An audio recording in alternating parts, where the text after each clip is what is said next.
Tekashi 6ix9ine hospitalized after attack in gym sauna in Florida. The alleged incident was caught on camera. Controversial rapper Tekashi 6ix9ine was reportedly hospitalized on Tuesday, March 21 after an alleged attack inside a South Florida gym. According to UPITV, an attorney for the 26-year-old Stupid MC-born Daniel Hernandez said he was beaten up in a gym sauna by 3 or 4 thugs. Lawyer Lance Lazzaro told the station that Hernandez suffered cuts to his face and bruises in the incident. Employees heard the disturbance and the perpetrators fled. Lazzaro said, "Police in South Florida were called and Hernandez was transported in an ambulance to a local hospital." At press time, it was unclear what injuries Hernandez sustained and if he was still hospitalized. TMZ posted video of the alleged attack, in which an unidentified man can be seen punching and kicking Hernandez as the rapper struggles to evade the blows on the floor of what looks like a bathroom.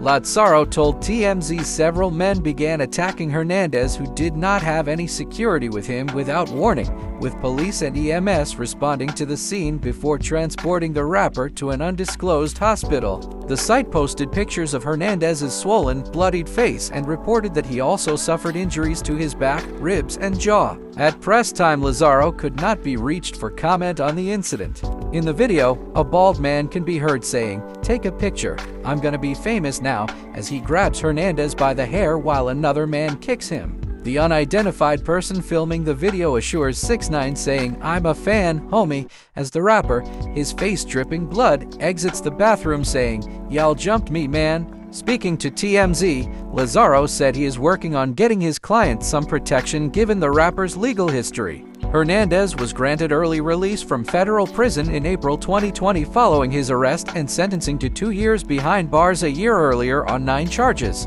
including drug trafficking, racketeering, and firearms offenses tied to his involvement with the 9 Trey Blood Street gang. The rapper's sentence was shortened after he cooperated with the feds in their cases against his former associates. Beethoven's DNA has been analyzed after 200 years from locks of hair. In a finding almost 200 years in the making, researchers have analyzed Beethoven's DNA using samples of hair to better understand the ailments that famously plagued the composer. The researchers' analysis shows that neither his hearing loss nor his frequent stomach issues were caused by Beethoven's genes. However, the liver disease that ultimately led to his death probably did have a genetic basis and was spurred on by a lingering hepatitis B infection. Plus, in a surprising twist that came about through the genetic analysis and reconstructing potential family trees, researchers have uncovered that someone on Beethoven's father's side had an extramarital affair resulting in a child. It may even have been Beethoven's father, potentially making Beethoven an illegitimate son. The work was inspired by a wish Beethoven made in an 1802 document, where he requested that doctors investigate the cause of his hearing loss and that the findings be made public. Probably the most well-known of Beethoven's health problems is his hearing loss, which led Beethoven to shudder himself away and contemplate suicide. But the artist was also plagued with bouts of pain in his ribs and gut and extreme weakness stemming from issues with his digestive system, as well as jaundice from his failing and scarred liver. Medical biographers have previously pieced together a picture of Beethoven's health mostly from letters he wrote and diaries he kept, as well as written accounts from his physician and an autopsy report following his death. Some have also performed chemical analysis on the composer's hairs and bits of his skull. Some of these samples have been deemed inauthentic. Beethoven really is kind of unique because of the enormous literature on his health problems. So it was really a unique chance to use molecular genetic methods to add something to this, said study co-author and geneticist from the University of Bonn, Marcus Ninthen, in a press briefing. Student who was patted down each day allegedly shoots to staffers at school.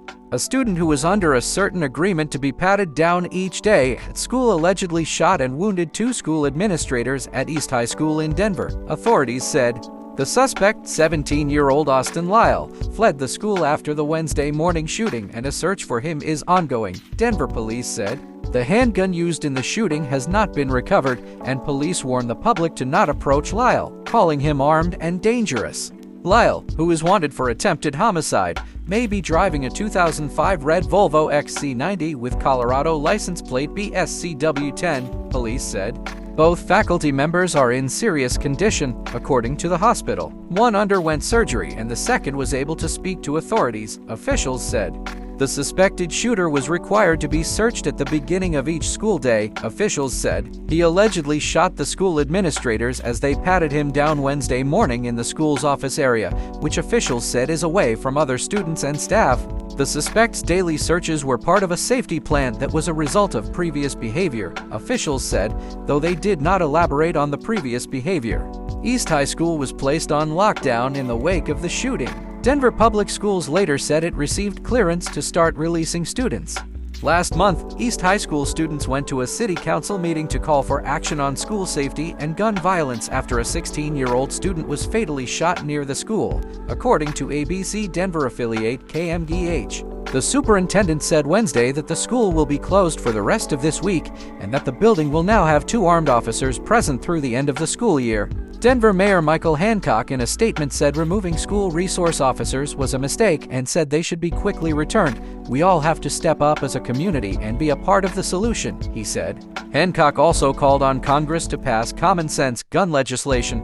"Parents are angry and frustrated, and they have a right to be," he said. "Easy access to guns must be addressed in our country. Denver cannot do this alone." Tens of thousands without power in California as latest storm lashes state. The latest storm-packing wind-blown rain and snow threaten to bring more flooding to the rain-soaked state. The atmospheric river storm could dump more than an additional 1 inch of rain throughout the day in parts of the already saturated southern and central California region, which has been hit hard by a relentless string of storms that began in late December.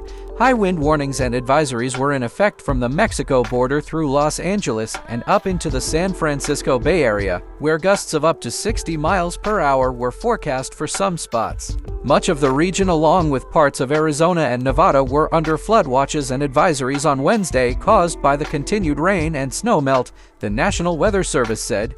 "Our rivers, streams, and creeks are flowing at near capacity. Any more rain that we get today is only going to cause more flooding or worsen the flooding that is ongoing," said Bill South, a National Weather Service meteorologist in Hanford, California.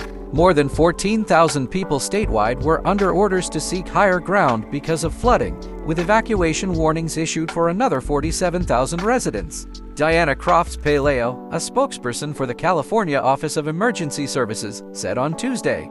The bulk of evacuation orders, covering some 12,000 people, were in Tulare County, a flood-stricken region in the San Joaquin Valley, where high water from recent levee breaches has inundated a number of communities, Crofts-Paleo said. More than 100,000 homes and businesses in Central California were without power early on Wednesday after strong winds from the storm took down power lines and trees.